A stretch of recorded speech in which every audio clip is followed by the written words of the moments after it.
Jangan ngompos kalau kamu takut sama kotor.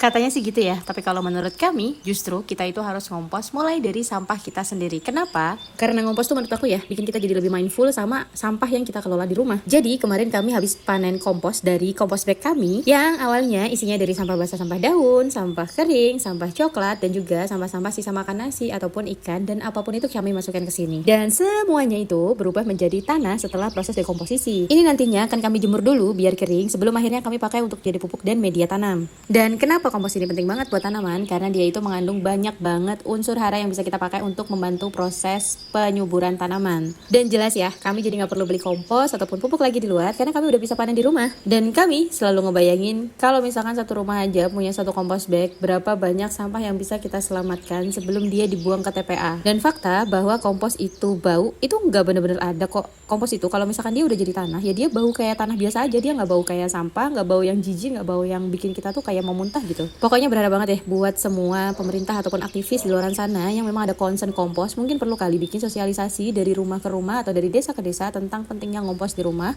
biar warga jadi lebih mindful. Jadi apa yang dibuang ke TPA itu udah terfilter dari rumah, jadi kita nggak perlu numpukin sampah-sampah lagi yang bikin banjir, kekeringan ataupun bikin perubahan iklim jadi lebih cepat. Semangat!